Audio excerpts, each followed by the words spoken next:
Folks, Black Star Network is here. Hold no punches. I'm real revolutionary right now. Support this man, Black Media. He makes sure that our stories are told. Thank you for being the voice of Black America, Roland. Stay black. I love y'all. All momentum we have now, we have to keep this going. The video looks phenomenal. See, there's a difference between Black Star Network and Black-owned media and something like CNN. You can't be Black-owned media and be scared. It's time to be smart. Bring your eyeballs home. You dig?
Today is Wednesday, June 12, 2024. Coming up on Roland Martin Unfiltered, streaming live on the Black Star Network. Oklahoma State Supreme Court. They've struck down a lawsuit from the last known survivors of the 1921 Tulsa Race Massacre, who were seeking reparations from the city of Tulsa for the victims and their descendants. The Pew Research Center recently put out a report saying that Black Americans believe in racial conspiracy theories. Well, that report is getting some pushback. We'll talk to the president and CEO of JustLeadershipUSA about why using such terms can be dangerous. Illinois' third largest school district is accused of using cops for minor disciplinary actions against Black students. We'll talk to the attorney who filed a complaint alleging racial discriminatory handling of those students. Also, we'll tell you why a member of the famous Motown group, the Four Tops, is suing a Michigan hospital for racial discrimination. Also on today's show, Ward Dunn held his charity golf classic on Monday. We'll show you what he had to say, and also one of the women who's been helped by him getting into a home. Folks, it's time to bring the funk. I'm Roland Martin Unfiltered for the Black Star Network. Let's go. He's got it. Whatever the miss, he's on it. Whatever it is, he's got the scoop, the fact, the find. And when it breaks, he's right on time and it's rolling. Best believe he's knowing. Putting it down from sports to news to politics. With entertainment just for kicks, he's rolling. It's on go, roll, roll, y'all. It's Roland Martin, yeah. Rolling with Roland now. He's funky, he's fresh, he's real, the best, you know he's Roland Martin now.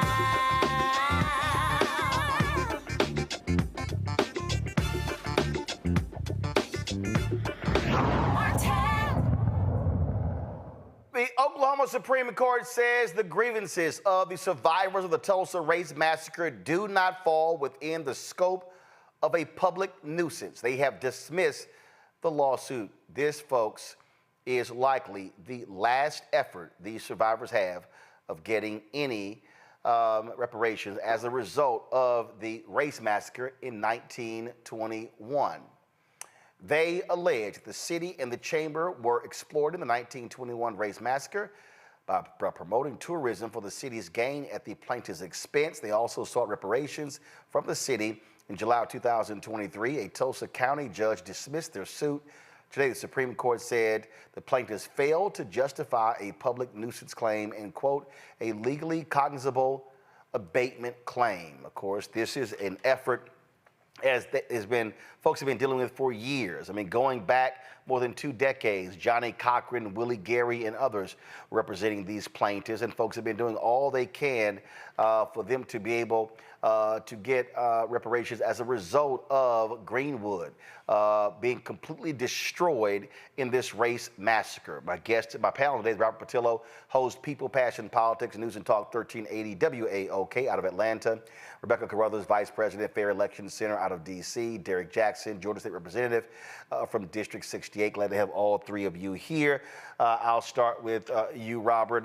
You know, it's been an ongoing deal. Here you had these cops, the city, folks with the state destroying this black section. Tulsa refuses to pay up. The state of Oklahoma refuses to pay up.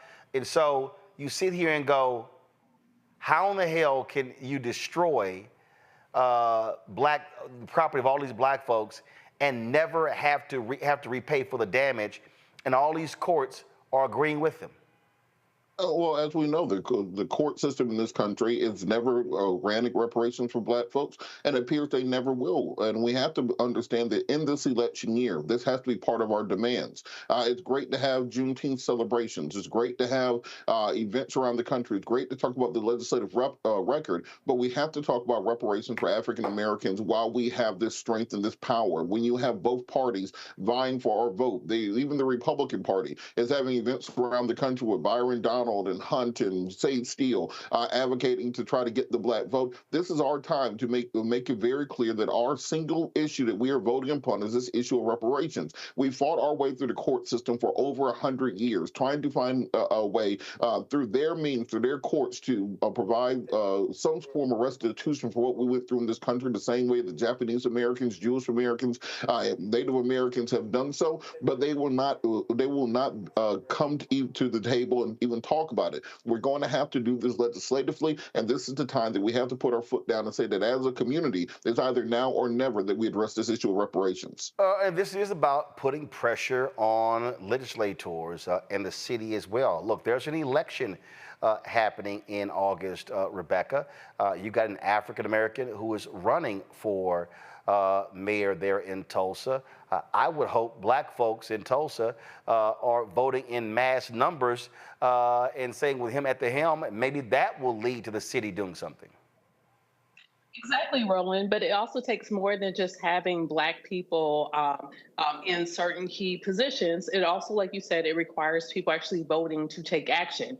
Here's the bottom line. This is the very reason why Black Americans know that there are two systems in this country, and many of our institutions do not benefit Black Americans. And I know we're going to get into this later. This isn't just that we think or we feel, but it's we know. And this is the latest piece of data where we see Black Americans are being denied something that if it was a different group of people, if it wasn't Black folks pleading this case in court, we know that they would be like, yes, absolutely, we need to pay y'all plus interest.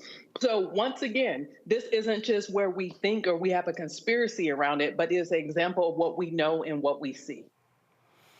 Look, it is always difficult. I mean, look, you got these two survivors who, 109 years old. They have been battling, they have been fighting for all this time, Derek, and the courts are pretty much shutting the door on them. Roland, when you think about the two last survivors, right? There were three, but the third, Uncle Red died last year. Yes, that's right. And he was 102. So just think about it. Here we have a very profound case where you typically do not have surviving witnesses that's at the age of 109 and 110. I mean, put the legislation aside, because even if we have legislation in place, Roland, you know as well as I, that legislation is only as good as those who will enforce it. And so we have laws on the books already. And this is beyond just a public nuisance issue. People were murdered. Businesses were destroyed. Families were disrupted. And so this is beyond just a public nuisance. This is a call for justice, right? This is beyond just reparations. And there are going to be times, as we're going to get into, I'm sure later on in your show, when we start talking about conspiracy, because Rebecca is right. There are two systems. There is a white system and a Black system, because we just watched an individual with 34 felonies did not show up in person to talk to the probation officer. He zoomed in. No one in the history in New York, and being a native New Yorker, Roland, you had to show up in person. And so we have concrete evidence that there are two systems in these United States. And it's just, and frankly, from legally, Robert, there's no way to go. And again, that pressure has to be brought to bear on these elected officials. That's where it has to happen. Exactly. This is the end of the road legally for these individuals. However, this is based upon the laws that are in place currently. There's nothing to say that new laws cannot be passed in the next term that can provide relief, even direct legislative relief. We had a situation in Columbus, Georgia, probably close to 20 years ago, when a young man by the name of Kenneth Walker was killed by police. And the family sued. The family went through every court apparatus possible to try to get relief. The city was legally not required to pay up. However, because of all the issues issues the Reverend Jackson and other leaders raised, the city or a group of business people raised the money and were able to provide some justice to the family. There are always other ways to do things. And if we have laws that are on the books that are wrong, you change those damn laws. But this is the time in this election year. We always are talking on social media about getting young people to vote and all this messaging about not voting and why it doesn't matter. I think that we make our stand on reparations in 2024, we won't have an issue with getting people to the polls and getting people turned out, both on the local, state, and federal level. Indeed. So, folks, we'll be seeing what's the next move for Demario, Solomon Simmons, and the two remaining survivors. But absolutely sad news out of Oklahoma. All right, folks, got to go to break. We come back. More on Roland Martin Unfiltered on the Black Star Network. When we come back,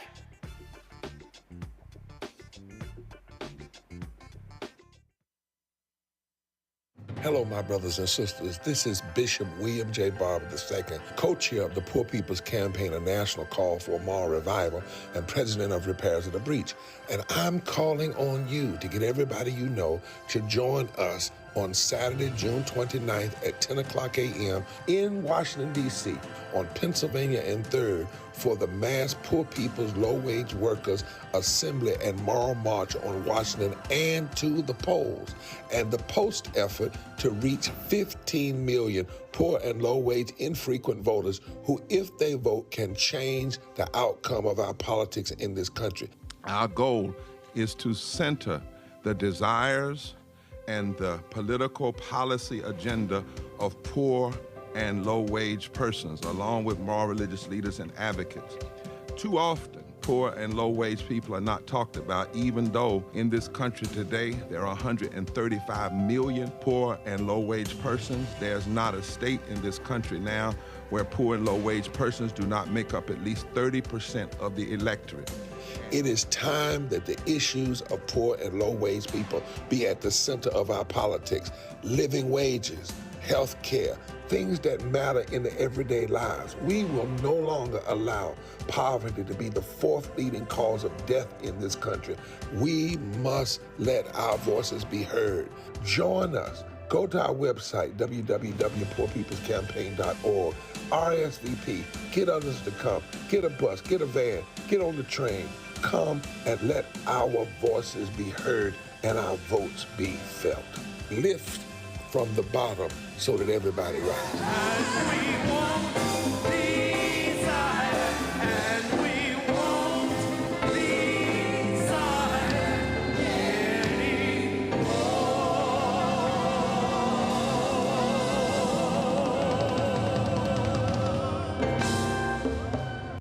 Fanbase is pioneering a new era of social media for the creator economy. This next-generation social media app with over 600,000 users is raising $17 million, and now is your chance to invest. For details on how to invest, visit startengine.com/fanbase or scan the QR code. Another way we're giving you the freedom to be you without limits. What's good, y'all? This is Doug E. Fresh, and you're watching my brother Roland Martin Unfiltered as we go a little something like this. Hit it. It's real.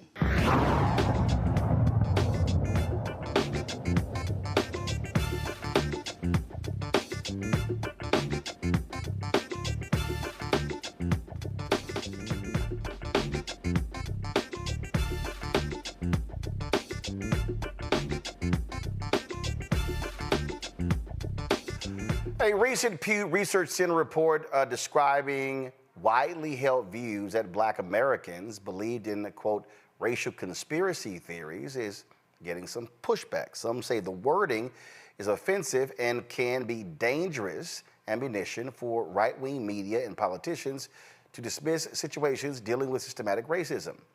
The center attached this editor's note to the report, quote, this report is under revision. We use the words racial conspiracy theories as a shorthand and acknowledge that was not the best choice. Deanna Hoskins is president and CEO of the Just Leadership USA, and she joins me right now. So, Deanna, just first of all, explain just your thoughts on this. Why you say this is bad language by them? Thank you, Roland. Actually, when Pew released this report and they utilized the words conspiracy theory at a moment when we have the narrative around election fraud theory, conspiracy, QAnon, the wording of that says that Black people just have a suspicion, and it almost gaslights our reality, systemic racism. And they utilize this word all the way throughout. They acknowledge these are, in fact, issues that have happened in the Black community, but they titled each section of Black America's racial conspiracy theory around criminal justice, around politics, which is harmful at a moment right now. So, and is your fear that as a result of this report, it will just cause folks who are already paranoid to go, oh, see, and start advancing, frankly, more conspiracy theories? Exactly. And not only that when we start talking about mass incarceration, when we talk about over-incarceration, systemic racism, Pew is a trusted reporter and research institution. You're going to have individuals say, oh, that.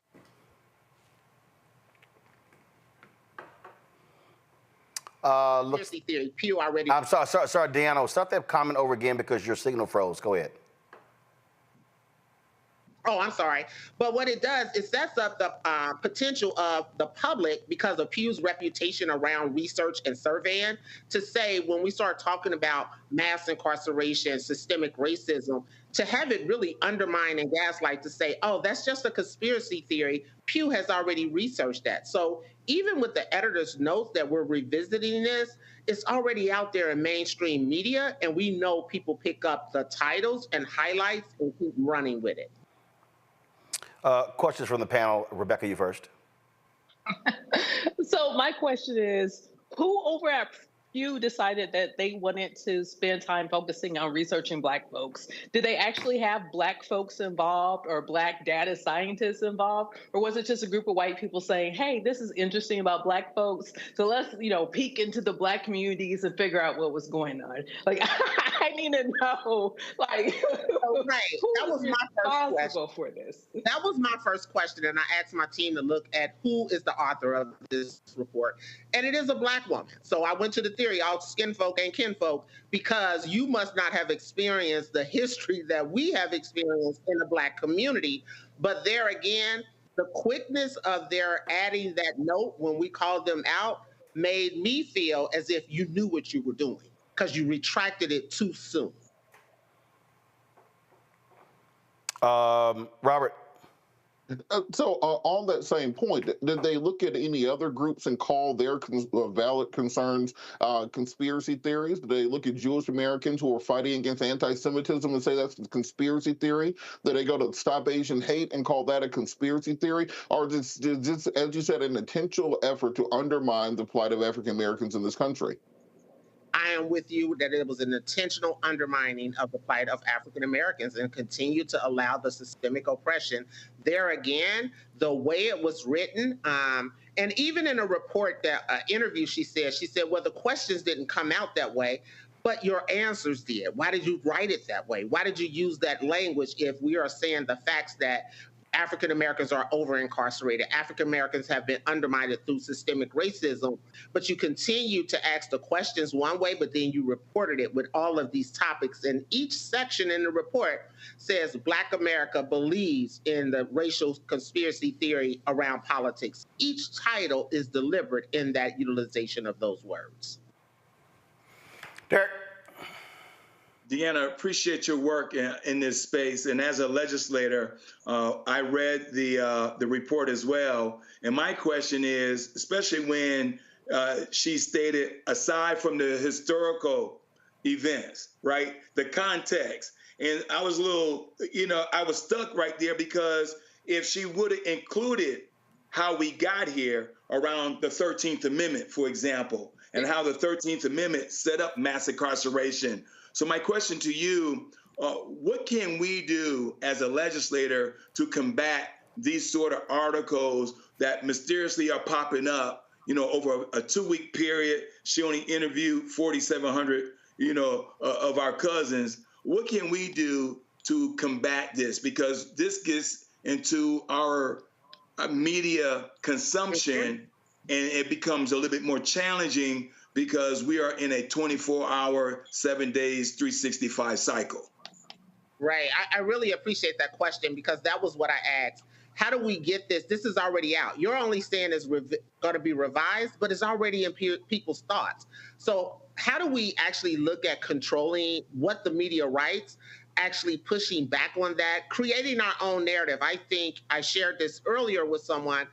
I think we're in a critical time that we as Black people have not created our own narrative, because what is happening is institutions like Pew are trying to deliver our message and our narrative and utilizing our cousins to write the reports around that narrative.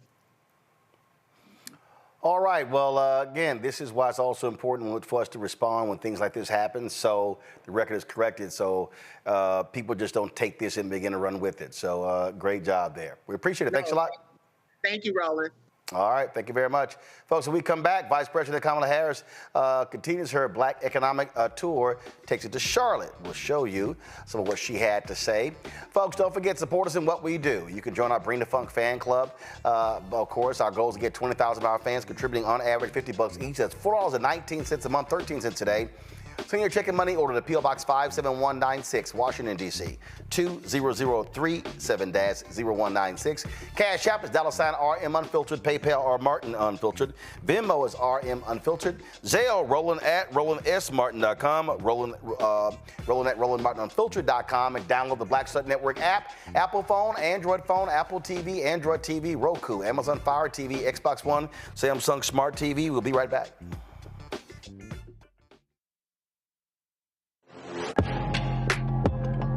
A lot of y'all have been asking me about the pocket squares that we have available on our website. You see me rocking the Shibori pocket square right here. It's all about looking different. And look, summertime is coming up. Y'all know, I keep trying to tell fellas, change your look, please. You can't wear athletic shoes every damn wear. So if you're putting on linen suits, if you're putting on some summer suits, have a whole different look. The reason I like this particular pocket square, the Shibori, is because it's sort of like a flower and looks pretty cool here versus the traditional boring silk pocket squares. But also I like being a little different as well. So this is why we have these custom-made feather pocket squares on the website as well. My sister actually designed these after a few years ago. I was in this battle with Steve Harvey at Essence, and I saw this at a St. Jude fundraiser. I saw this feather pocket square, and I said, well, I got some ideas. So I hit her, and she sent me about 30 different ones. And so this completely changes your look. Now, some of you men out there, I had some dudes say, oh man, I can't wear that. Well, if you ain't got swagger, that's not my problem. But if you're looking for something different to spruce up your look, fellas, ladies, if y'all looking to get your man a good gift, I've run into brothers all across the country with the feather pocket squares saying, see, check mine out. And so it's always good to see them. And so this is what you do. Go to RolandSMartin.com/pocket squares. You can order Shibori pocket squares or the custom-made pocket squares. Now, for the Shiboris, we're out of a lot of the different colors, and I think we're down to about 200 or 300. So you want to get your order in as soon as you can, because here's what happened. I got these several years ago, and the Japanese company signed a deal with another company, and I bought them before they signed that deal, and so I can't get access to any more from the company in Japan that makes them. And so get yours now. So come summertime, when I see y'all at Essence, y'all could be looking fly with the Shibori pocket square or the custom-made pocket square. Again, RolandSMartin.com/pocket squares. Go there now.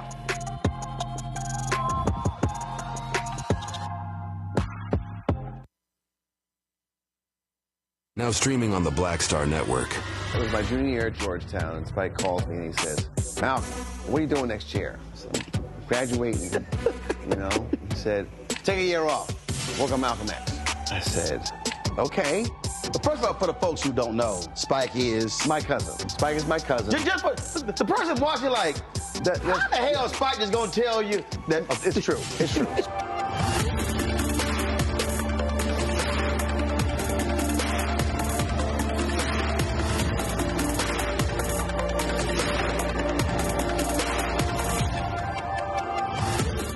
This is Reggie Rock Byford. You're watching Roland Martin, unfiltered, uncut, unplugged, and undamn believable. You hear me?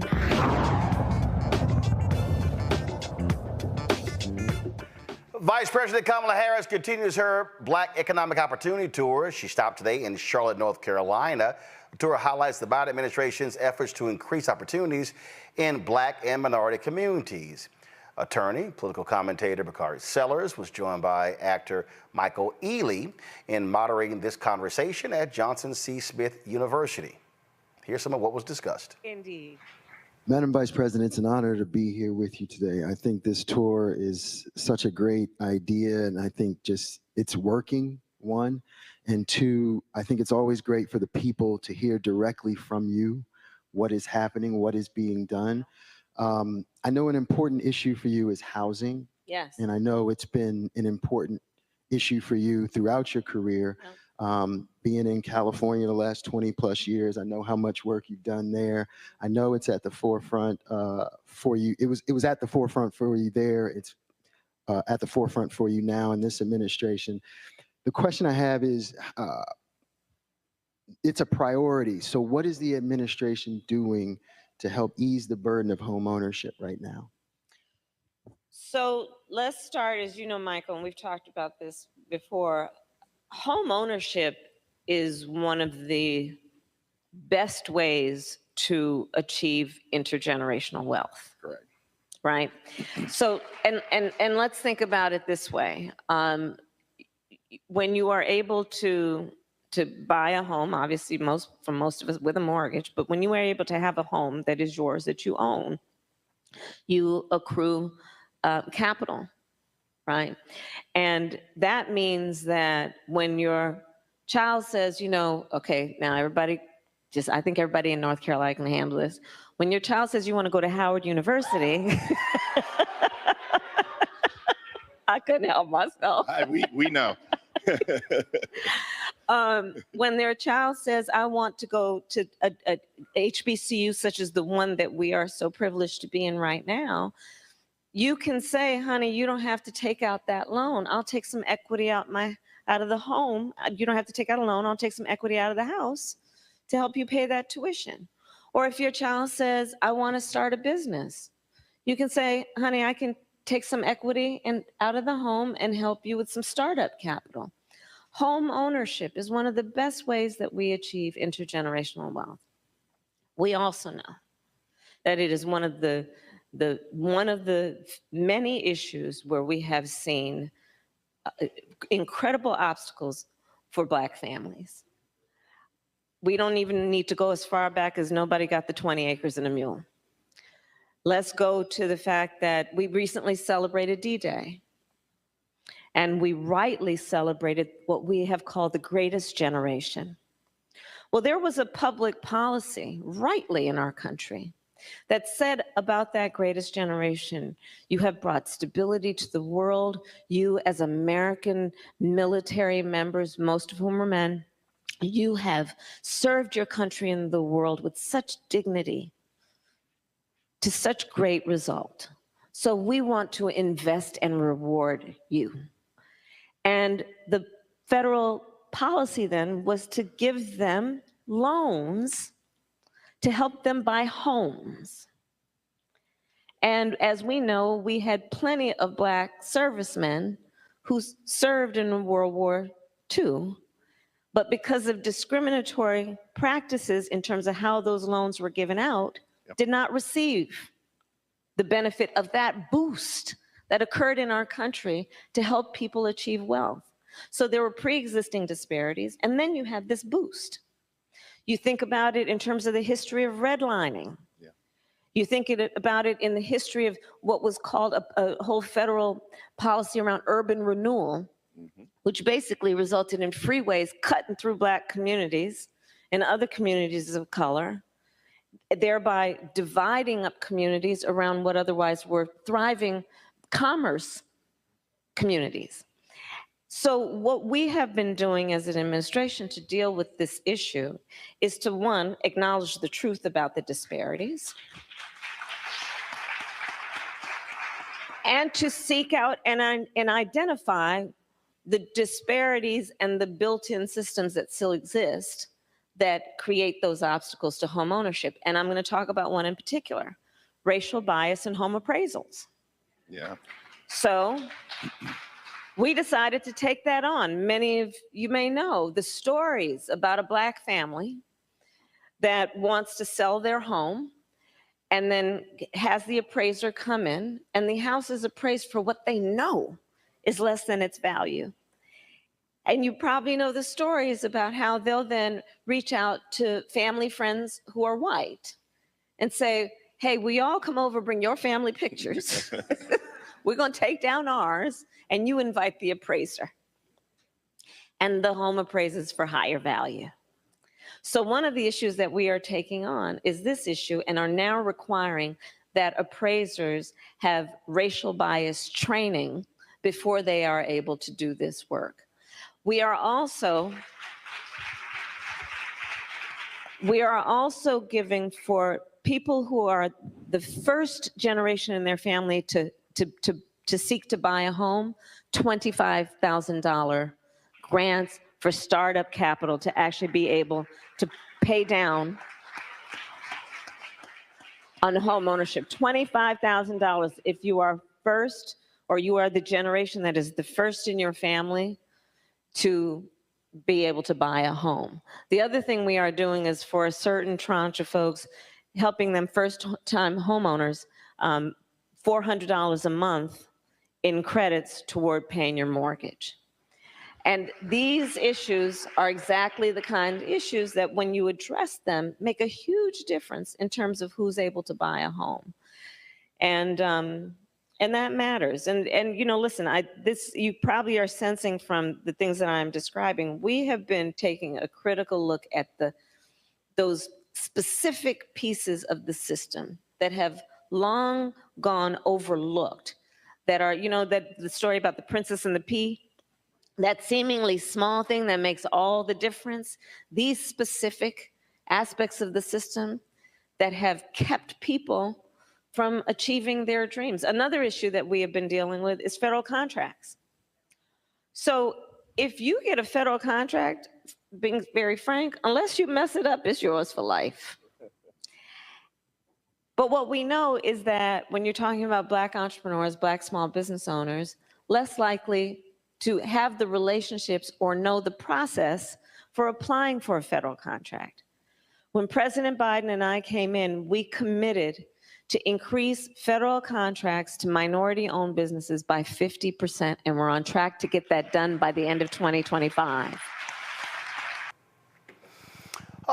Rebecca, Vanity Fair dropped a story that I thought was quite interesting that said that if the Biden campaign was smart, they would be using Vice President Kamala Harris a lot more than they are. Now, look, we've been saying that for a long time. And so now you got Vanity Fair saying it. So maybe since you got some white folks saying, these folks might listen. The validation of white press. Absolutely, because we have been saying this on this show ever since this administration has started. Now, I will say, you know, to my store, Vice President Kamala Harris is 40 acres and a mule, not 20 acres and a mule, but I won't split hairs here. But what she's talking about economic policy in a relatable way, talking about the direct impact, especially to Black communities, and that's what's needed. So I would say to Vanity Fair, you know, with all due respect, to start covering it. Because Vice President Harris has been talking about this. You know, when she goes out of this country, she gets incredible press, but for whatever reason in this country, she's not getting that same press. So Vanity Fair, you know, keep covering this, and then tell your other competitors, cover her, because she has a lot to say. Instead of spending all that time covering all of Trump's antics, actually talk and cover when people are actually pushing forward and talking about the vision of 2025 and beyond. Let's start talking about what these two potential administrations want to bring into a second term if either administration were able to do so. Robert, this is the article here. It says Biden is underutilizing Kamala. Vibes among voters suggest the president is losing Black Americans. His vice president could fix that. Now, one of the things that we have seen all this time, we've seen these various polling data that's being done, and we've seen these other polls. You got Pew saying that 1 in 5 black men considering voting for Donald Trump. You've got other polls, that the black polls that we've done, that show something that's a little bit different as well. But the bottom line is, you got to get her out there. You got to get that a lot more. And I have been saying, and it's not just her, I have been saying it since last year. First of all, let's go back to 2021 when I said the re-election of Biden-Harris should have started the day after the inauguration. Let's just go there. But what we're seeing in terms of the data, we had Adrian Shropshire on with Black Pack, and what they're doing right now, door-to-door canvassing in 3 states. And what they're seeing are people saying, I don't know what their accomplishments are. And you're dealing with lots of misinformation, which suggests then what you have to do is you got to have more forums like this here where you're literally walking through policy, as in we did this, what we did yesterday. Dr. Walter Kimbrough talking about specifically what they've done for HBCUs. To me, what makes sense is they should be saying, hey, we want black mayors across the country holding these town halls in their cities. We want state representatives, state senators putting these town halls on. If you're talking about right there in Georgia, not sitting here just having these things in Atlanta, but saying, no, we're going to have it in Albany, in Savannah, in Athens, in Jonesboro, in Statesboro, all around. And so you should be utilizing people now, not in September, October. They should be in an information stage now. Look, Roland, the dirty secret about politics and Democratic politics in particular is they don't like to pay black people. That's just the reality of the way these campaigns work. They want black folks to be the political sharecroppers. We want you to volunteer. We want you to bring your congregation. We want you to get your community group out here. Meanwhile, they'll have Chad from who's a student at Yale making $250,000 to organize on college campuses at UGA, Georgia State, etc. What they're going to have to do is take that war chest that they have, and as they say, the old Negro spiritual, break bread. It's just the reality that they're going to have to pay to put these forums on, pay to put these ads on black media, pay to make sure that they're getting the type of attention at events that African Americans will be at. It's not going to be enough to simply show up for homecoming and do the cha-cha slide and to the stanky leg this year. You're going to need to actually invest in those communities, invest in building those organizations, and not just simply pay everything to consultants and pollsters and your media people. You have to make sure that you are buying into black communities, spending the money necessary to get those things done. And as Rebecca said, these news networks on the left that report every time Donald Trump sneezes, every time Donald Trump takes a nap, every time Donald Trump farts, and that's not even hyperbole. They literally had live reports on that during the Trump trial. We need them to be at some of these events and actually reporting on it. Put a camera on Kamala Harris for 2 hours and just let her talk in prime time. Give them that free media space, as opposed to this continued infatuation that they have with Trump. Every minute that Stephen Colbert spends speaking about President Trump is a minute that he's actually helping Trump, because all publicity is good publicity. Here's what I'm talking about again. And listen, I don't know how they partition who does what and who controls what. And normally so for instance, you take Kamala Harris, her Twitter feed. Now, you have 2 feeds. There's the VP feed, which is for official business. So today's event was actually, I think today's event was a campaign event. I think it was, or maybe it was part of the White House deal. No, it was a White House deal. So because it was on whitehouse.gov. All right. So here's a perfect example. So let me just do this here. Y'all hold on one second. So this is what I'm talking about in terms of how I see these things being done. So go to my iPad, Henry. So I'm on the Twitter feed right now. And so you see right here, the vice president made a statement regarding this being the 8th anniversary of the Pulse nightclub massacre. Then you see her statement regarding the passing of Reverend James Lawson. I'm going to read that a little bit later. But then you have down here, and you have happening now, I'm speaking with Michael Ealy and Bakari Sellers in Charlotte during the 4th stop of my nationwide economic tour. Okay, so they got the link to the actual video, and then you got a photo right here of her saying, I'm on my way back to Charlotte to highlight our administration's historic actions to take on medical and student loan debt, invest in small businesses, expand access to capital, and more. Okay, so you got this video right here. Okay, that's fine. All right, so, okay, so you got that, and then I go down here. So that's all I got. So regarding what happened in Charlotte, I see 2 comments. I see 2 posts. That's it. Now, if I go back over here to the Kamala Harris feed, and again, I don't know if the DNC is running that, because typically what happens is when you go into the White House, so the DNC runs that. Okay, so here we go back to my iPad. So I'm on here right now. There's nothing about Charlotte today. There's nothing. There's nothing. And I'm sitting here going, okay, I see the Juneteenth stuff, I see all that sort of stuff. There's nothing. Okay, all right, so let me do this here. Let me go over to Instagram. And so let me see what's popping over at Instagram. Okay, so when I click here and I go to VP, now, all right, so so I VP. So on the VP's page on Instagram, I see a post regarding the Post nightclub. Got it.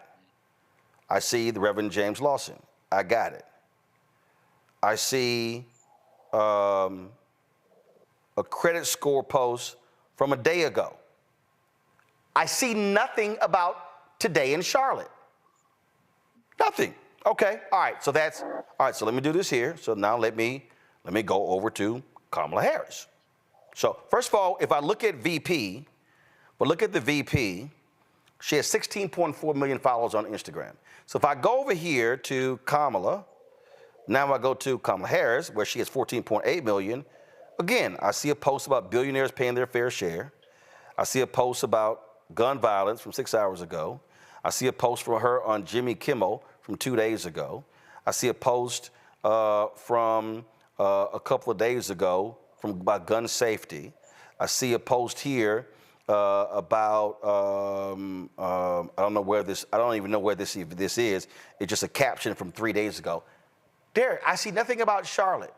So when you're in a battle, and just I'm gonna do one last thing again. And what I need people to understand, what I'm doing is this is what we call content analysis. Okay? And so what often happens with these campaigns in the White House, they're focusing on earned media. They're hoping media shows up.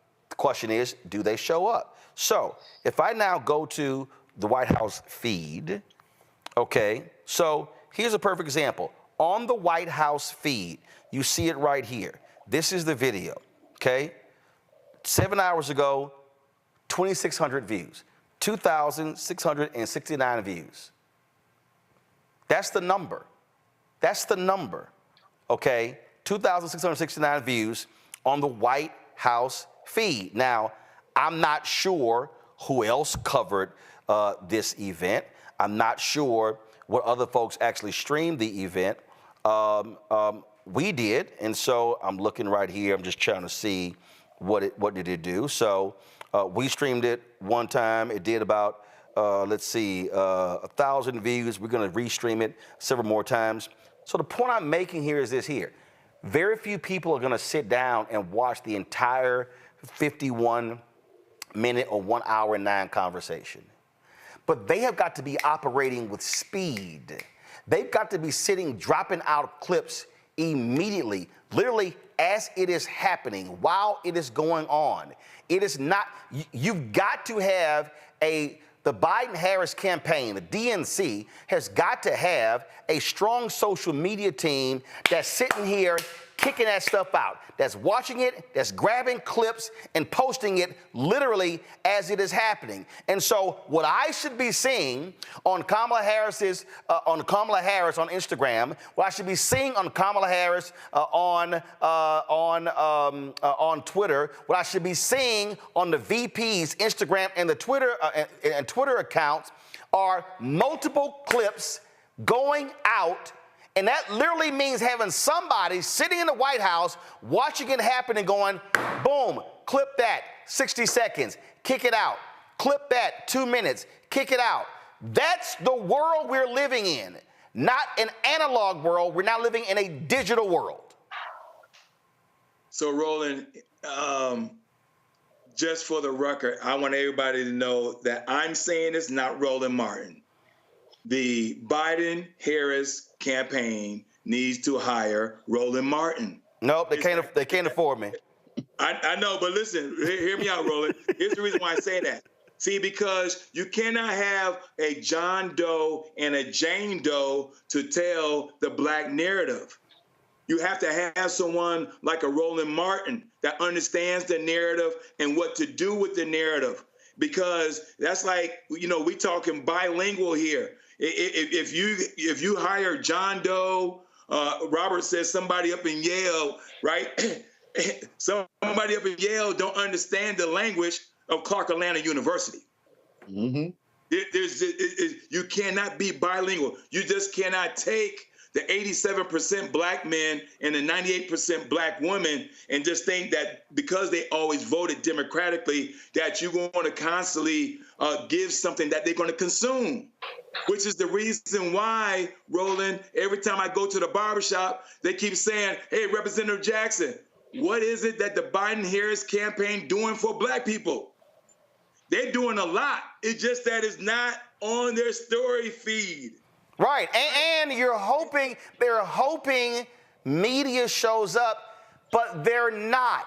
And so if they are not going to show up, what you then have got to do is utilize your own existing platforms, and you've got to also, again, I don't know who traveled with the vice president. And for all the people out there who don't understand when I'm always talking about why folks have to invest, why we got to have advertisers, because here's the reality.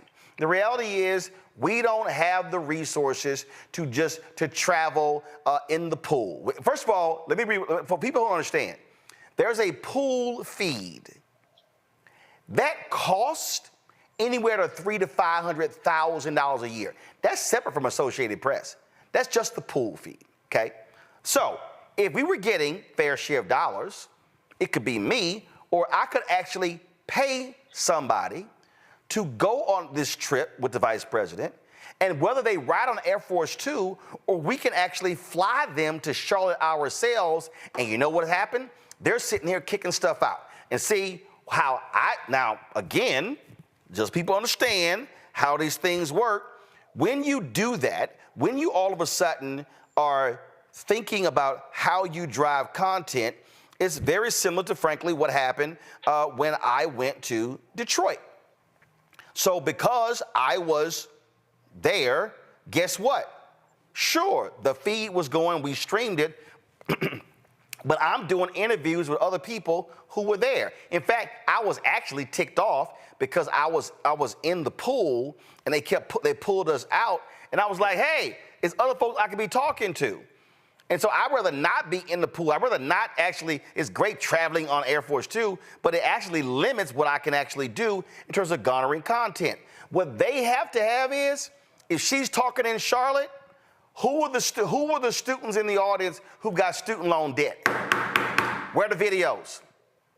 Where are them thanking the vice president and the president for student loan debt? Where are the Black-owned businesses that were in the audience in Charlotte talking about it? Where are the Black state reps and the Black state senators and the city council members and the Black mayor of Charlotte and the county execs and the others who were sitting in the audience? Where are the clips of them talking about her coming and those things being important?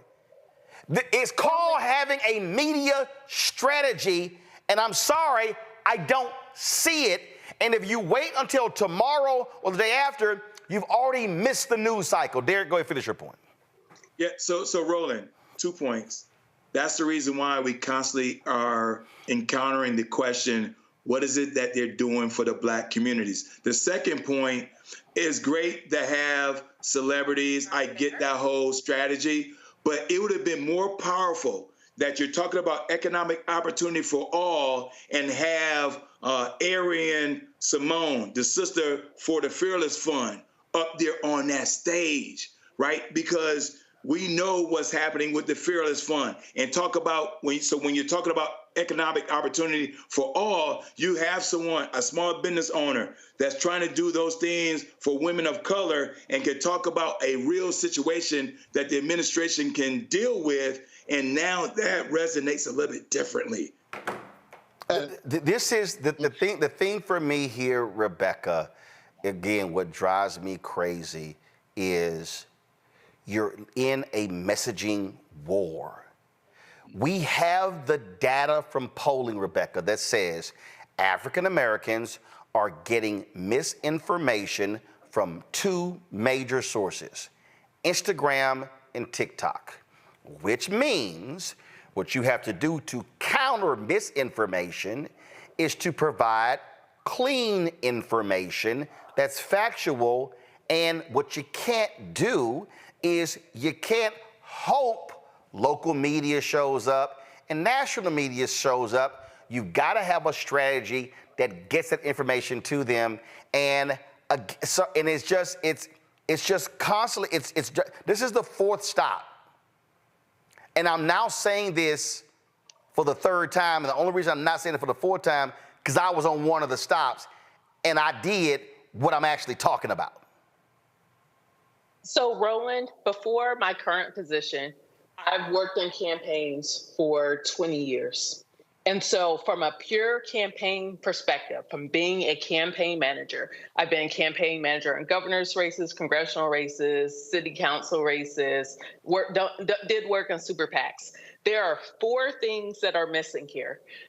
It is your advance team, your outreach team, your communications team, and your strategy. So what needed to happen is the advance team hits the ground, meets with local leaders, meets with different community groups, and meets with different businesses that have had positive impacts from the policies that came out of the White House. Those are the first people you were talking about. So then when you now have your comms team there, they are now working the crowds. They're talking to specific people who have testimonials of the positive impact that they received for some of these policies, and then you're actually able to record it and then push it out. The third area that you're missing is an outreach team where they're now working in the community, working with community groups, helping to make sure that folks on the ground, so everyday people, grassroots people understand this is how this specific policy directly impacts my life, and not just the grass top leaders or the grass top business owners. And then finally, you have the strategists. I'm going to reveal a campaign secret here. So what you put on your social media feed or what you put on what a campaign or a candidate puts on their website, that signals to the outside groups, those who do what's called independent expenditures, independent from the campaign, not coordinating directly with the campaign. But the order of what you preface is you're signaling to all these outside groups who are going to be spending hundreds of millions of dollars on this campaign cycle for Trump or for Biden-Harris. You then signal what is important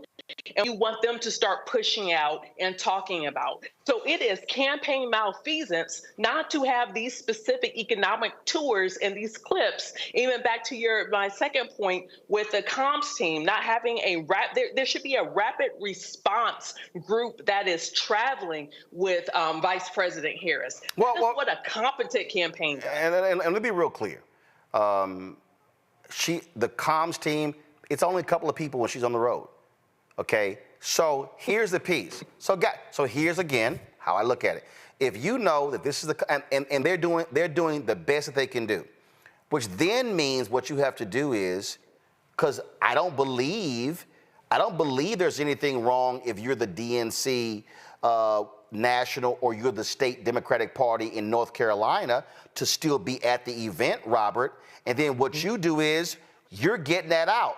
And this is real simple. What I'm talking about, there are young people who literally, and hell, I'm 55 and I do this. There are people who literally kick this stuff out with efficiency, who grab it, who can edit, who can put these things together But again, you cannot be living in a digital world and you're operating in an analog system. You have to be able to sort of drive your own messaging and use your own tools. On Instagram, on TikTok, her stop, if this was a White House event, there should have been clips on it on her VP page and on the POTUS page, on all of their social media accounts. And I guarantee you, you would have had more impressions than the 2,600 that watched the feed on whitehouse.gov. Robert, final comment before I go to break. So I'm going to give a very strange example because the people I know in the campaign have said that because of Vice President Harris's low poll numbers, that they feel like they can't put her out there as much as we think that she should be out there. Numbers came out this week for the female rappers. So the Sexy Red is not the #1 streamed female rapper. She's not the second. She's like 5th or 6th. She has a quarter of the stream to people like Doja Cat and Nicki Minaj. Album sale numbers came out. She sold 28,000 albums in the first week. What does this tell you? Ain't nobody listening to her music. But she has a team behind her that makes sure that everything she does is in the press, that everything that she does, whether people like the music or not, is showing up in your news feed, on your television. There's no reason for me to know who Sexy Red is, but her team makes sure that I can't turn on social media or television or any piece of black media without finding these things out. Hire whoever the hell that is to work for Kamala Harris. Make sure that you are pushing that information out there. That's how you change public opinion around an individual in an event, by making sure that you're putting the right people in the right place to push that messaging outward. All I'm saying is this is very simple. When you invest with advertising, y'all, this is very simple. When you invest in advertising, then you're able to hire more people to actually cover stuff. Simple as that. But when you don't invest, can't do it. That's how this thing works. And there's a reason why the CNN, the New York Times, and these people are the size that they are. And there's a reason why black-owned media does not have scale. And that's why nearly all of these black-owned media outlets aren't doing any real news coverage out here on any of this stuff. They're just repeating what other people say. And what I'm saying is you have to understand how this is done. But I'm telling you, I don't know what when they unveiled the Blacks for Biden-Harris, which I thought was a weak rollout. Again, right now, in June, in July, the 3 weeks leading up to the convention, and right after the convention, there should be conversations, town hall type discussions happening in cities, in Milwaukee, in places in Georgia, in North Carolina, in Arizona, in Georgia, and other places as well. And guess what? Utilize technology, have that stuff streamed out, content going out, and take questions. If people are going to sit here, and you might not like that question, but still, you can now give the answer. You did that for HBCUs. That's not true. Boom, boom, boom, boom, boom. That's where we have to be at. And so I don't know what the strategists are thinking, but I'm telling you, this is why your black numbers are so low. The data shows you didn't tell a good story in 2021, 22, 23. So now in 24, folk don't actually know what the hell you've actually done in order to make the country better. So that's just some free advice. All right, gotta go to a break. I'll be right back. Roland Martin Unfiltered right here on the Black Star Network. Lots more stuff we got to talk about and cover, folks. And so you don't want to miss that. We'll be chatting, showing you what took place at Warwick Dunn's golf tournament. Of course, he's raising money to help single families get into their own homes. And so we're going to show you some of that. Can't wait for that. Also, we're going to talk about what's happening in Illinois, where cops are ticketing students. The hell is going on there? You're watching the Black Star Network. Back in a moment. Hello, my brothers and sisters. This is Bishop William J. Barber II, co-chair of the Poor People's Campaign, a national call for moral revival, and president of Repairs of the Breach. And I'm calling on you to get everybody you know to join us on Saturday, June 29th at 10 o'clock a.m. in Washington, D.C. on Pennsylvania and 3rd for the Mass Poor People's Low-Wage Workers Assembly and Moral March on Washington and to the polls, and the post effort to reach 15 million poor and low-wage infrequent voters who, if they vote, can change the outcome of our politics in this country. Our goal is to center the desires and the political policy agenda of poor and low-wage persons, along with moral religious leaders and advocates. Too often, poor and low-wage people are not talked about, even though in this country today, there are 135 million poor and low-wage persons. There's not a state in this country now where poor and low-wage persons do not make up at least 30% of the electorate. It is time that the issues of poor and low-wage people be at the center of our politics. Living wages, health care, things that matter in the everyday lives. We will no longer allow poverty to be the fourth leading cause of death in this country. We must let our voices be heard. Join us. Go to our website, www.poorpeoplescampaign.org. RSVP. Get others to come. Get a bus, get a van, get on the train. Come and let our voices be heard and our votes be felt. Lift from the bottom so that everybody rises.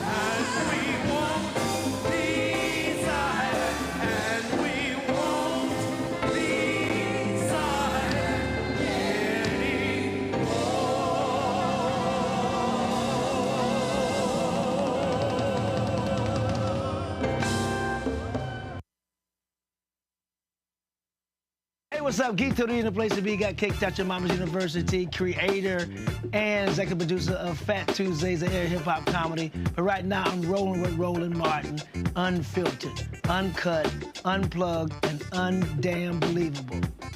You hear me?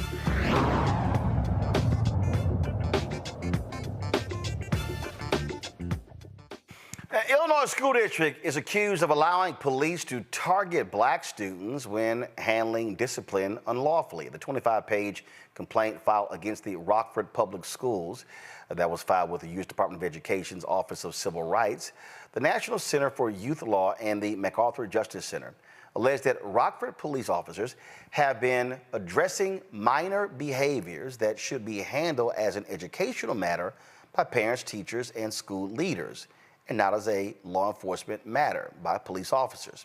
Joining me now to discuss this, Jonathan Smith, the legal director of the MacArthur Justice Center, Nina Monfredo from the National Center for Youth Law, and Zoe Lee, one of the attorneys handling the case. Glad to have all three of you here. So, Zoe, I want to start with you. So how long has this been going on? In Rockford? To our knowledge, it's been going on for quite a long time. We've tried to ask communities about when they were aware of this issue beginning, and they've said, the ones that I've been able to talk to have all said that this has been going on for as long as they've been aware of. And it's only recently come to light, though, since 2019, when some reporters in Illinois discovered that this issue was happening in Rockford and, in fact, all across the state of Illinois. And we say quite a long time. What are you talking? 1 year, 2 years, 5 years, 10 years? We can't really say because we only have data for, I believe, up until 2019. But we believe that it's been happening based on what communities have said for however long before then. Jonathan, what are the tickets? What exactly are they? What are they actually doing? What type of behavior? Yeah, well, first, thank you, Roland, for having us on this evening to talk about this really important issue. And if I could, just take a moment just to describe for your viewers a little bit about the Rockford School District. So this is the third largest school district in the state of Illinois. We're talking about a district of nearly 30,000 students, over 41 schools. About a third, I think 26% are white, 32% black, 33% Latino, so pretty equally divided among those racial categories. But what that school district has done is bring on school resource officers, which are basically just a fancy name for police officers. So they've brought these police officers into these schools, and they have outsourced discipline to these police officers. So if you are a child in one of these schools in Rockford and you yell at a teacher or do something that kids do all the time, the response is not the teacher calling your parent, or like when I was a child, being sent, to the guidance counselor or detention. The response is for a police officer, a Rockford Police Department officer, to come and to intervene and to handle the situation. And what we've seen is that not only are the police officers intervening, they are issuing these municipal tickets, which are basically court citations to children, saying, because you have done an incident in school, because you are a child, and children, like my own children, misbehave all the time, because you've done that, the response is that you're going to get a citation, that you have to go on a Wednesday to a courthouse and have a proceeding, and if you are found liable, you could be responsible for paying hundreds of dollars to the school district for simply being a child and acting like a child. This sounds absolutely insane. I mean, what I'm confused by here, Nina, is wait a minute. If a kid yells at the teacher,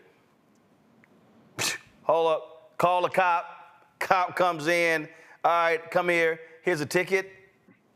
What the hell?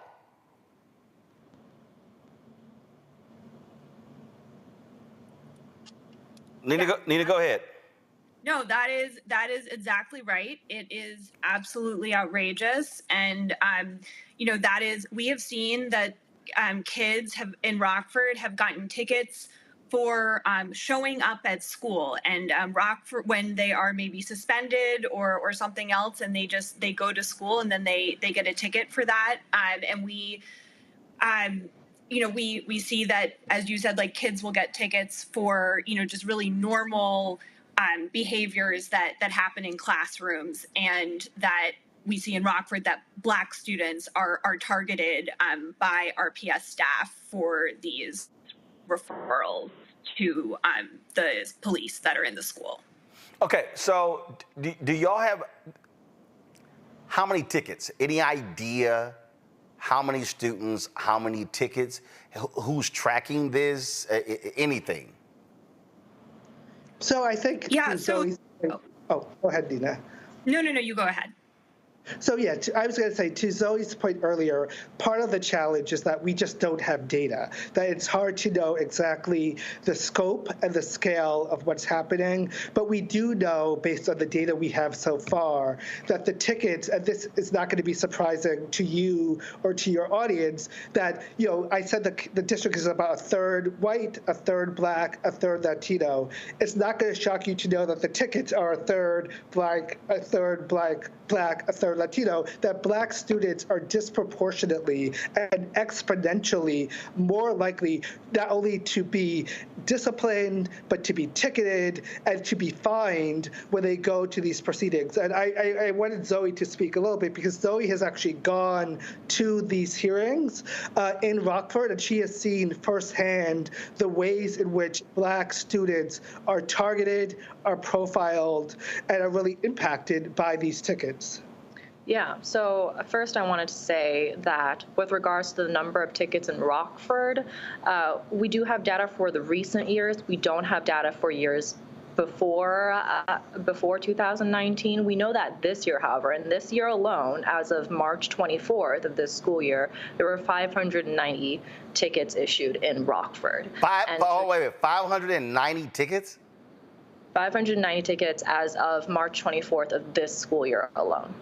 Right, so just imagine all the tickets that have been issued before that, tickets 4 years prior that we don't have the data for. The scope it's pretty huge, and I don't think we fully understand just how big it is yet, because we've only been able to get data for the recent years. And I have gone to these hearings. They happen on Wednesdays, in the middle of a school day at 1 o'clock. So when a kid gets a ticket, they have to then leave school on a Wednesday to attend these hearings. And I have seen, I want to say I've gone to at least a dozen of these hearings between the months of March and May. I went almost every single Wednesday, and every single time I've gone, when there's a student that gets ticketed, they're always a student of color. In the times I've gone, I've never seen a white student ticketed. And they're there without counsel. They're there, a city attorney tells them they have the option to either pay the fine or to go to trial. And it's often framed in this sort of coercive way where it's like, if you pay this fine, things will go away. So these families and these kids, they feel pressured to pay these fines, sometimes very big fines. I'm sorry, and when you say very big fines, how much? So default, if a kid doesn't show up, is $750. And many kids don't show up. So many kids have $750? $750, yeah. So it sounds. This is what this sounds to me like.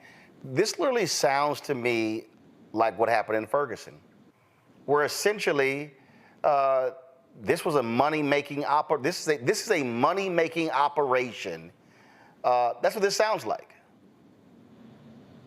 No, and I think that's right. And I will say, I actually worked at the Justice Department at the time that we issued our findings in Ferguson.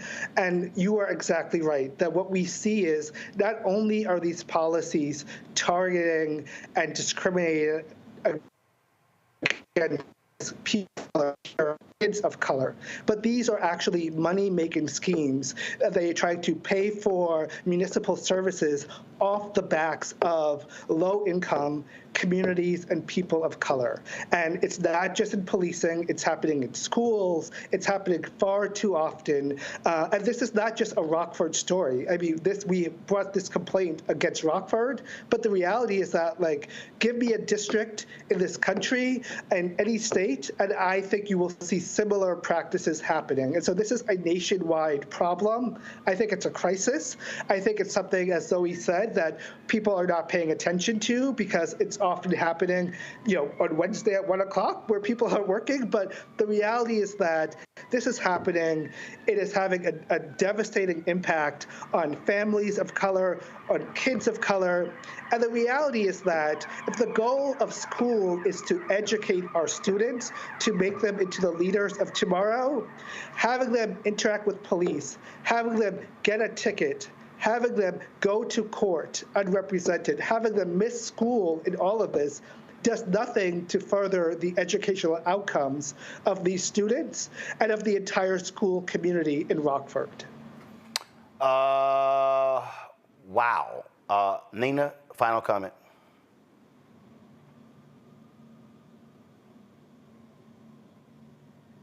Nina, go ahead. I think we got you. I think you're on mute, Nina.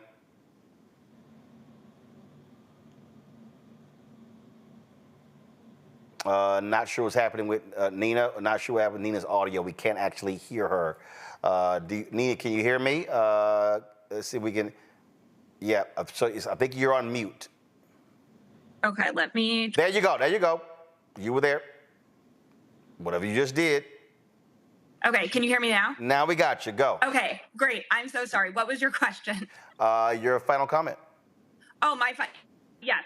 So, I think that what's really important to emphasize is just that, we know that all students can succeed when they feel safe and connected at school. And we know that students who are experiencing this police interaction at school feel less safe and less connected. And especially that's true when they receive these tickets for school-based behaviors.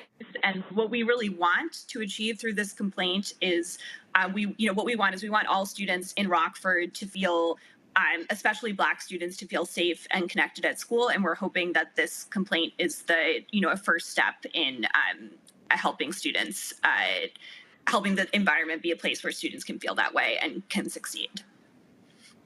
Absolutely. This is, again, unbelievable. Last question. What's been the response of the school district?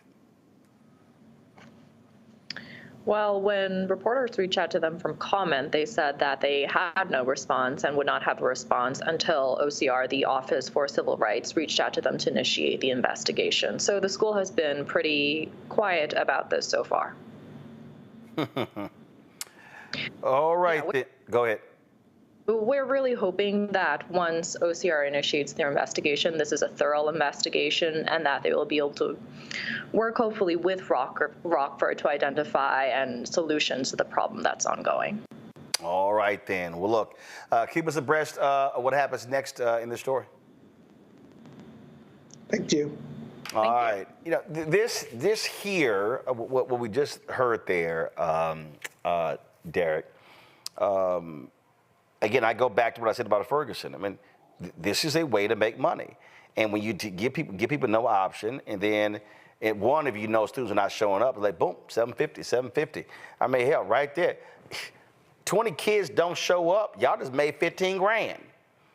And this plunges people deeper into debt. And, you know, I get, first of all, I get the federal investigation. Where's Governor Pritzker? Where are state officials? You know, this is where, you know, I wonder, where's State Attorney General Kwame Rolle? Where's the head of education in Illinois on this issue? You know, Roland, you know, I had so many questions that came to mind. I ran and got my calculator because when they said $750 and there were 590 tickets since March, that came up to $442,000. And I was asking, the other part of my question was, what are the infractions? You know, what are the infractions? What can be, you know, what can be worth $750? And when you think about those infractions, and they mentioned the demographics breakdown, and I'm just saying to myself, as a father of 7 children, you know, I would be appalled as a parent. So you're right. It's not just the Department of Justice, Civil Rights Office, but the local community. I mean, it should be an uproar. And so I appreciate you bringing this story to light, because now I have questions right here in Atlanta as it relates to the SROs and what that legislation looks like here in the state of Georgia in terms of what are the infractions. You know, do SROs get involved in every scenario, every situation? Because I only see this as increasing the pipeline to prison. Because what happens if that child or that family do not pay the $750? Does it get escalated? Are we talking about jail time? There's just so many. There's just a plethora of questions that come to mind as a father. And so I appreciate you bringing this story to light, because we do need to follow this. And yes, to the guests that mentioned, I'm sure this is happening across all the United States, because it's just appalling when a child is being penalized for an infraction and that price is $750. Robert? You know, this is an epidemic around the country, that this is just a touchstone. You can look at almost any district as normally along socioeconomic lines, that the poor schools have this sort of enforcement against them, where poor students have a minor infraction, they're basically indoctrinated into the criminal justice system at a young age, versus the wealthy schools where they would never put Bear and Trump into handcuffs because of something he did, or Chelsea Clinton or any of those children. This is only something that's done to poor kids in this country, and we have to start reforming our system to stop considering our schools to be almost holding tanks and holding areas, but rather institutions of education. And this is a place where we're going to have some federal guidance coming into place when we're talking about other things the administration can do that will put some national standards on how we treat children instead of treating them like they're the future inmates of America. Rebecca? You know, Robert and Derek are right, but I will also add, this system isn't broken. It's doing exactly what it was designed to do. Anytime you have an institution that was designed in racism to figure out ways to take the formerly enslaved Black folks and make them free, and then now you have a system designed to round them up, stick them in prison, make money off of basically slave labor in prison, then it's literally doing what it's designed to do. So even from a public policy perspective, perspective, why in the hell would you put SROs into public schools? It does not make any sense at all because it further entrenches the school to prison pipeline. So I would never say the system is broken. I'm saying it is efficiently and very fast doing what it was designed to do, which is to further incarcerate Black people in this country. All right, folks. Hold tight 1 second. We come back. The Virginia NAACP is suing a school district that wants to bring back Confederate names on some of the schools. We'll tell you about that when we come back. Roland Martin Unfiltered on the Black Star Network. On the next Get Wealthy with me, Deborah Owens, America's Wealth Coach, Dexter Jenkins is a faith-based financial mentor with more than 20 years in the financial services industry. He's passionate about helping families build generational wealth. Even though I'm talking about things like prayer, I'm talking about things about reading the word, I'm talking about things like fellowship, I'm talking to members who are dealing with losing their houses, or I'm talking to members who, because of a lack of the handling their finances, they're working 2 and 3 jobs. And so what I'm finding is that they're not coming to church because they don't have a handle on their finances. We're talking how to get wealthy through faith and our finances on the next Get Wealthy right here, only on Black Star Network. On a next, A Balanced Life, we talk about how to get in touch with your feelings, emotions, how to find your North Star, and how to move your life along. Because oftentimes what we'll do is we'll accept what the world says about us as the truth and how we see ourselves, which that can be completely contrary to what the Word of God says about who you are. That's on a next, A Balanced Life, here on Black Star Network.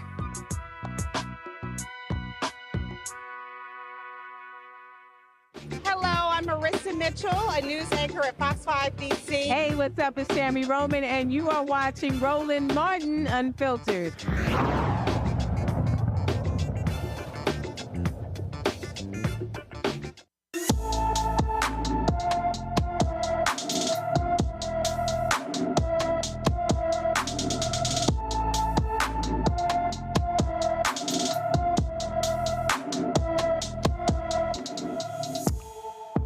Isabella Cordero has been missing from Philadelphia since May 20th. The 12-year-old is 5 feet 5 inches tall, weighs 140 pounds, with brown hair and brown eyes.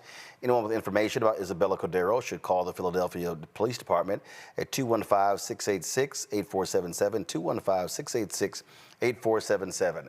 The Virginia NAACP is suing a county school board for rebranding schools with Confederate names. The lawsuit alleges that the Shenandoah County School Board violated the U.S. Constitution Title VI of the Civil Rights Act of 1964 and the Equal Educational Opportunity Act by renaming the schools. On May 10th, the Shenandoah County School Board reversed a 2020 decision by a previous board to rename 2 schools after Confederate generals.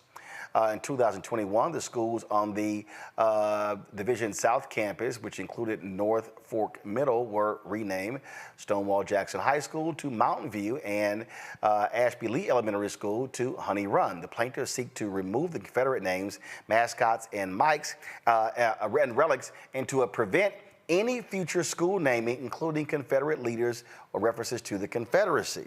So you had this school board who makes this decision.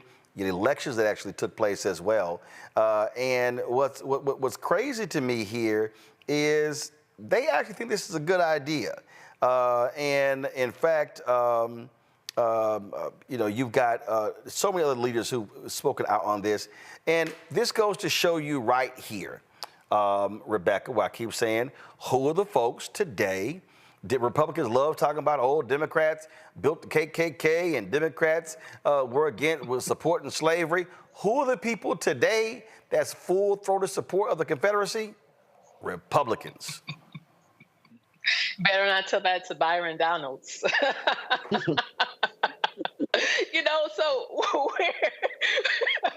Where's the Pew Institute, the Pew Research Institution with this? Like, I'm still tripping off of being told that it's all conspiracy theories in my little black head, because I understand that there's certain institutions and mechanisms of power in this country that do stuff to the detriment of Black folks. This is crazy. We know what it is, and shame on that school district for thinking it's okay, because it's been what, 4 years since we had the racial awakening, to think that we're going to forget that we demanded for all these Confederate flags, Confederate statues, and other Confederate like weird memorabilia to come down. It does not deserve a place in modern American society.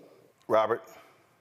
You know, it's interesting to me because it's only these Confederates that have this certain fetish for the losers of history. They're not trying to, you're never going to see them have a Hitler high school or Stalin high school or Pol Pot high school, but it's because they have this fetish that somehow the South will rise again in their minds, and they'll be able to restore the great days of Dixie, when the blacks were on the plantation happily singing and they were just on top of the world. And they have to keep hearkening back to this time. You see this in dying empires often, this reverence for what they consider to be the Pax Americana, when the South was truly a place where the white Southerners believed they were in complete dominion above African Americans. I ask these people, why? Why is this so important to you? Why are these Confederate generals so important to you? Why is it so important to harken back to this time? And it comes down to one thing. They want to believe that one day we will return to that period of white supremacy. And so it's important to continue to fight against these symbols, because once you begin to normalize it,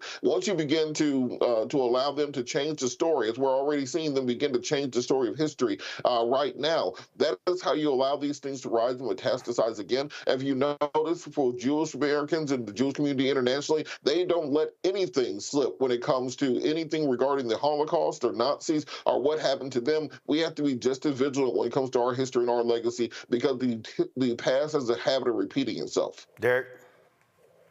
You know, one of the things, two things I would add, you know, today news broke that how the Republicans going to use Georgia as a test for this year's election. And I'm like, well, why Georgia? Well, because in Georgia, they have a Republican governor. They got a Republican lieutenant governor that is indicted. He's one of the fake electors. And already in Fulton County, they tested this whole thing about the system is rigged. And so while they're doing something in Virginia, they try to, basically, Roland, distract us on what they're really trying to do as it relates to Project 2025. They're trying to make sure that they undergird all their infrastructure around our voting, around all things anti-Black, from DEI, CRT, banning books. They're just trying to keep us distracted because we're galvanizing and we can see them for who they are. We understand this misinformation and disinformation and how we galvanize, one of our brothers in our beloved fraternity. He's calling on a march later on this month around the Poor People Campaign. And they seeing how this growth of 15 million of us coming to Washington, D.C. and speaking our truth. And so that's the reason why they're just trying to enshrine all those things of the past. They don't want to talk about the past because it makes their grandchildren see them as a very ugly creature. And so these same folks who want to relive wherever they want to go back to, Jim Crow or back to Reconstruction period, they're trying to hold on something that's slowly but surely slipping away, because the browning of America will continue to grow. And that's what it is. Folks, let's go to Arkansas, where the Lawrence Act is being challenged by a new lawsuit claiming it violates the state constitution. The 4 plaintiffs from across the state filed a suit against the Department of Education and Secretary Jacob Oliva, the Department of Finance and Administration, as well as the Secretary, plus Governor Sarah Huckabee Sanders.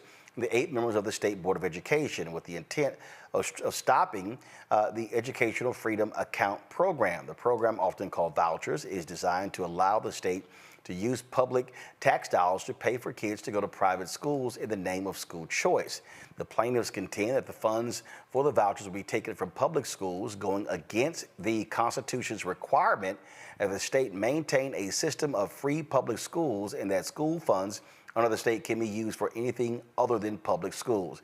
What we're seeing here, we're seeing Republicans all across the country, Robert, do this. They're focused on, you see it in Texas, Governor Greg Abbott held up funding public schools to force him to pass his voucher bill. It failed. What he then did targeted those Republicans that voted against it, and a number of them lost for re-election. We see it happening in Tennessee. We see it happening in Pennsylvania and other places. And look, I'm somebody who supports school choice, but I believe school choice, I believe programs like this should be for the least of these. It should be for the people who are in schools that have the highest failure rates, as opposed to allowing, frankly, white suburban parents whose kids don't even go to public schools to get more of that money for them to go to private schools. That's what we're seeing with these Republican-led voucher scams across the country. Absolutely, and as the representative just said, if you look at Project 2025, they are making a direct assault on the educational system. They say the first thing they will do is get rid of the Department of Education. They want to destroy the teachers' unions. They want to destroy public education because they're now understanding that education is the ephemeral causeway to success. And you let these poor Black and brown kids start getting an education, now they start competing with them for jobs. They start competing with them for resources. You're seeing a few too many of them on college campuses, and they're showing up in boardrooms. That's why they're going after diversity, equity, and inclusion programs. That's why you saw the Supreme Court come down against affirmative action programs in higher education. They are making a full frontal assault on the educating of the next generation of young children, and they believe that they can keep them dumb. They get to maintain their position of white supremacy in this country. Don't think these things are not all intertwined and interconnected. It's part of a larger plan to dumb down Black America to make us easier to control. Derek? Roland, I mean, Robert is spot on. The only thing I would add to Robert's point is this, Roland. The other thing that they're also coming after is our vote. And so they're trying to put a narrative in our communities and saying, your vote doesn't matter, right? They're not doing anything for the Black community. And the reason why we know that that's not true, because they realized when we showed up in 2008, in 2012. And oh yeah, by the way, when Georgia showed up in 2020 and got not just the first Jew, but a first brother that represents the United States Senate, and we are the reason why in Georgia that we have a Ketanji Brown Jackson. And so we realize what they're trying to do. It is a full frontal attack on every aspect that we demand for them to do for us. And that is simply, you hold the same laws towards us against everyone else. And so while they try to do this false equivalency rolling right now with Trump being a convicted felon, and now they talk about Hunter Biden and how Black men can relate to him because he has RICO charges, we know that's a lie, right? And there's no Black man that I am aware of associate themselves with anyone that broke the law. But that's a narrative that they're trying to put in our community. And so they want to use 50 Cent or whoever else and think that we want to take on that mindset. Folks, let's go to Michigan. The lead singer of the legendary Motown group, the Four Tops, claimed he was put into restraints and denied treatment for a severe heart problem after Michigan medical personnel did not believe that he was a member of the group. Alexander Morris, who joined the Four Tops in 2018, filed a lawsuit in federal court this week accusing Ascension Macomb Oakland Hospital of racial discrimination and negligence. Morris was taken to the hospital's emergency room in April of 2023 with chest pains and difficulty breathing when he told a nurse and a security guard that he was a member of the Four Tops and had security concerns over fans and stalkers. The lawsuit contends staff members assumed he was mentally ill. Morris was placed in restraints and referred to a psychiatrist. Morris was released after showing a nurse a video a recent Four Tops performance. That is flat out insane. All right, folks, when we come back, Warwick Dunn is doing the work of helping single mothers get into homes. I was in his golf tournament on Monday, and we're going to show you some of that good work that he's doing here for him as well. You're watching Roland Martin Unfiltered on the Black Star Network.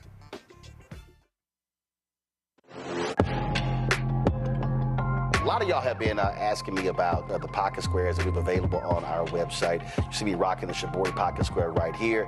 It's all about looking different. Now look, summertime is coming up. Y'all know, I keep trying to tell fellas, change your look, please. You can't wear athletic shoes every damn wear. So if you're putting on linen suits, if you're putting on some summer suits, have a whole different look. The reason I like this particular pocket square, the Shibori, is because it's sort of like a flower and looks pretty cool here versus the traditional boring silk pocket squares. But also I like being a little different as well. So this is why we have these custom-made feather pocket squares on the website as well. My sister actually designed these after a few years ago. I was in this battle with Steve Harvey at Essence, and I saw this at a St. Jude fundraiser. I saw this feather pocket square, and I said, well, I got some ideas. So I hit her, and she sent me about 30 different ones. And so this completely changes your look. Now, some of you men out there, I had some dudes say, oh man, I can't wear that. Well, if you ain't got swagger, that's not my problem. But if you're looking for something different to spruce up your look, fellas, ladies, if y'all looking to get your man a good gift, I've run into brothers all across the country with the feather pocket squares saying, see, check mine out. And so it's always good to see them. And so this is what you do. Go to RolandSMartin.com/pocket squares. You can order Shibori pocket squares or the custom-made pocket squares. Now, for the Shiboris, we're out of a lot of the different colors, and I think we're down to about 200 or 300. So you want to get your order in as soon as you can, because here's what happened. I got these several years ago, and the Japanese company signed a deal with another company, and I bought them before they signed that deal, and so I can't get access to any more from the company in Japan that makes them. And so get yours now. So come summertime, when I see y'all at Essence, y'all could be looking fly with the Shibori pocket square or the custom-made pocket square. Again, RolandSMartin.com/pocket squares. Go there now.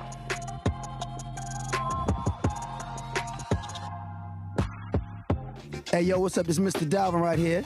What's up? This is KC. Sitting here representing the JODECI. That's Jodeci. Right here on Roland Martin Unfiltered.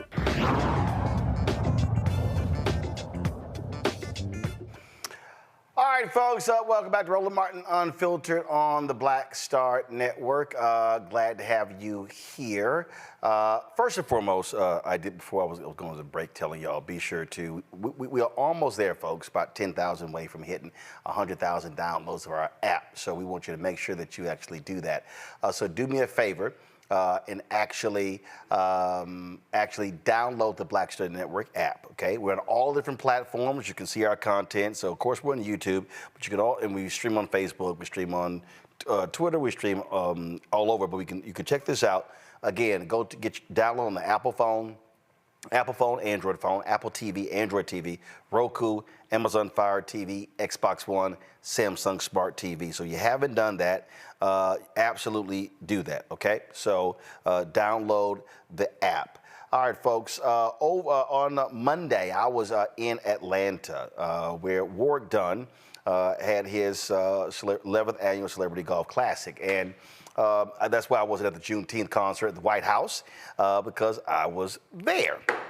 And so it was an opportunity to, of course, raise money for his charity. A lot of people know the story, but maybe they don't, when it comes to how he, over the years, has been really helping out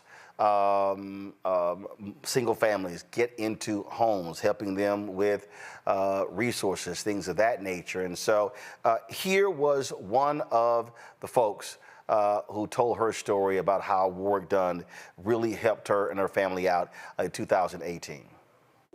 Good evening, everyone. So I'm Rakita.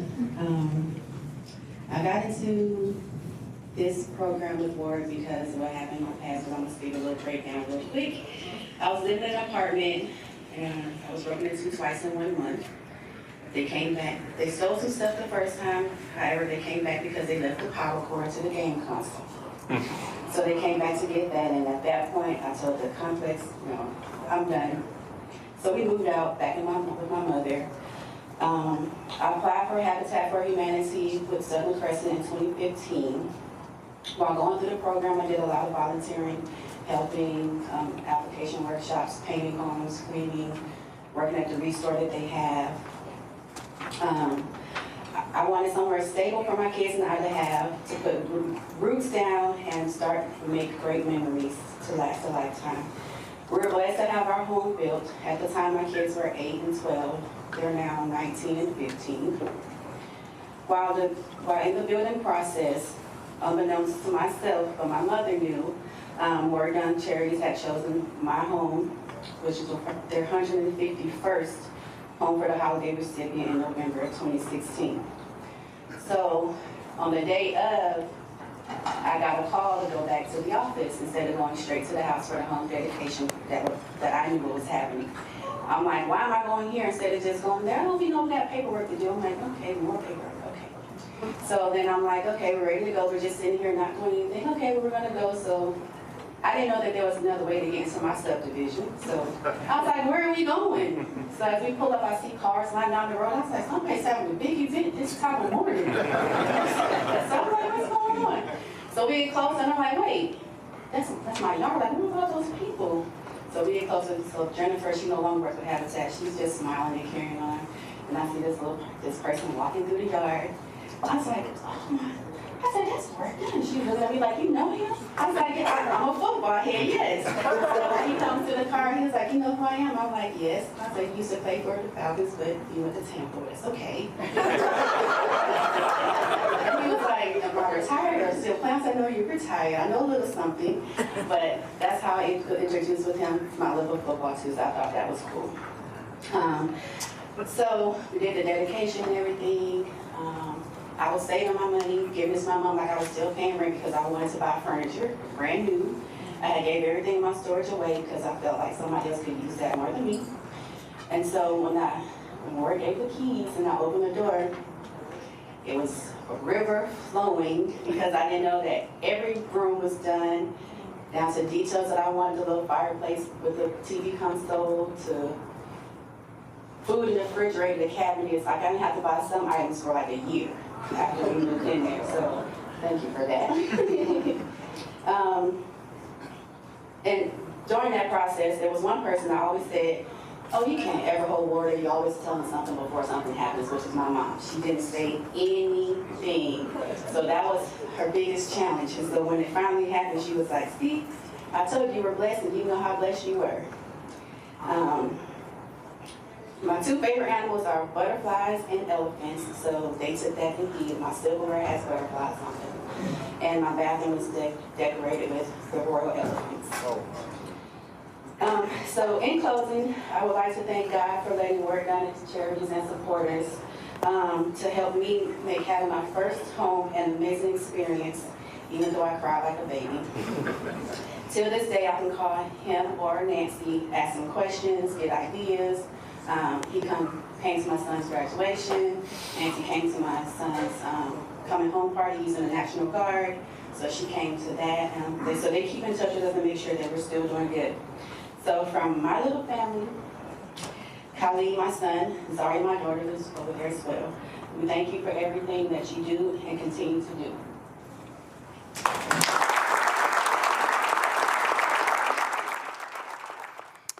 And of course, the next day we were playing, and I caught up with Ward, got a chance to talk with him about the foundation and the work that he does. So if you are starting on holes 6 through 9, my head golf professional already probably talked to you. Holes 6 through 9 is going to exit to my right, to your left. If you are not starting on holes 6 through 9, any other hole, just head right out of the staging area. We got a golf pro there that'll direct you from there. So once again, thank you for supporting the WDC event. and being out here today to help along the community. So thanks again. One last thing, we're going to flip our cart key to the off position, back to the on position. We got lithium batteries. They just go to sleep when they're parked for a while. It's the only time you'll have to do it today. And at this time, y'all can head out to your starting holes. Have a great day, and thanks again.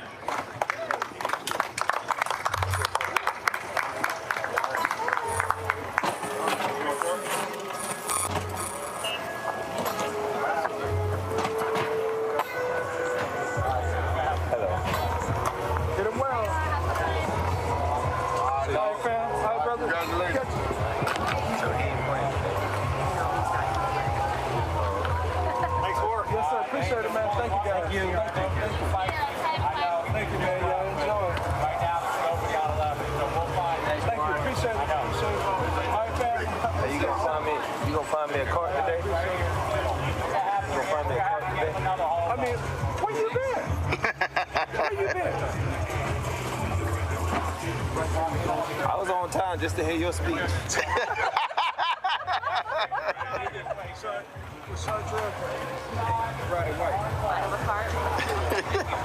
See, on time just to hear your speech. Carolyn, I mean, come on. Calm down.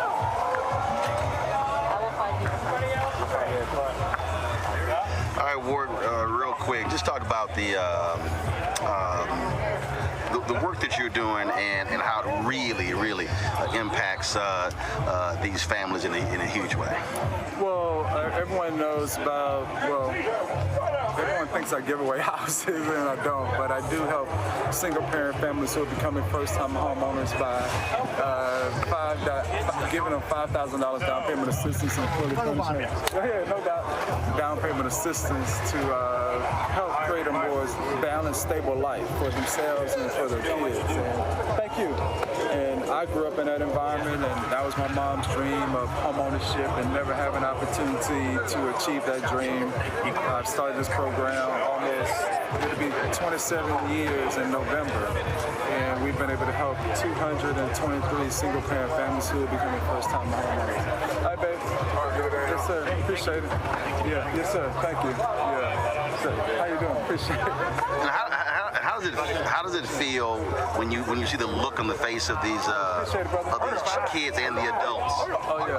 I agree. Yeah, we good. No, it's life changing. Once you hand the keys over to the recipients, I mean, you see their reactions. They are like so thankful. It's you know, we always try to do a surprise. Some people know about the program, but when you hand those keys over, that is a life changing moment. And when they get to walk through that door, I mean, you're speechless. I mean, it's one of those opportunities and memories that no one would ever forget, because now you've gotten the keys to your home, but you get to open that door and you walk through and see all the things that we have done in their home, and we've tried to tailor the home to those individuals. So we're trying to personalize more things and just create a much more stable environment long term for families, so that the outcomes of kids are they're performing better in school, much more engaged in their community.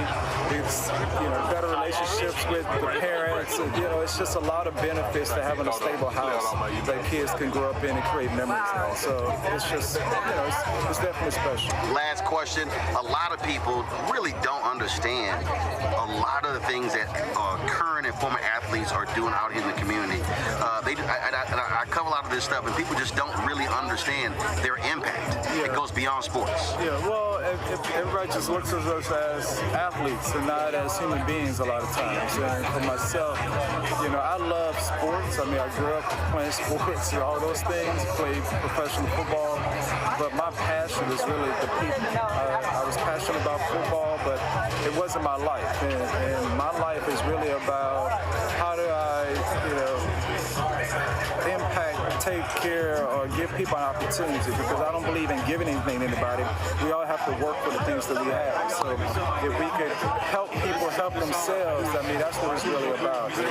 There's a lot of athletes that are doing a lot of great work, and I think they need to get that notoriety and really, you know, show that, you know, yeah, we can be great athletes and we can, you know, make some money, but we do care about our communities and we do want to give back. We do want to help people. And I'm just thankful that I do have other athletes that have come out and support the things that I'm doing. My passion is a lot different than other individuals, and we find the things that we're passionate about, we go after. And I'm definitely going after being much more holistic when it comes to home ownership and those services that help families be stable long term. All right, sounds good. I appreciate it, Doc. I appreciate you coming out, of course. You know, absolutely. I know you're not an athlete, but you know, your personality. So there you go. I appreciate you coming out and supporting the organization. Absolutely, appreciate that. Yes, sir. So it was great being out there. And so the two journalists who are, of course, celebrities in the tournament, my man Mike Hill with Fox Sports and myself as well. And so you had folks like Sterling Sharp, who was out there, Bo Jackson, and so many others. And the reason it's called Home for the Holidays because folks may not know the story, but Warwick's mother was a police officer in Baton Rouge, Louisiana. And she took extra shifts. She always wanted to own a home, and in 1993, during a robbery, she was shot and killed when he was a senior in high school. And so that's why it's called Home for the Holidays. That's the program that they do. And the thing I asked him there, Derek, which I think was important, again, we spend so much time looking at professional athletes and talking about their exploits on the field, but people really have no idea the type of work that a lot of athletes are doing in our communities across this country. Yeah, listen, I think you did an outstanding job, Roland, covering this work done event. And of course, living right here in Atlanta, I know his story as well, but you can't help but to recognize those athletes who are making a positive change in our communities.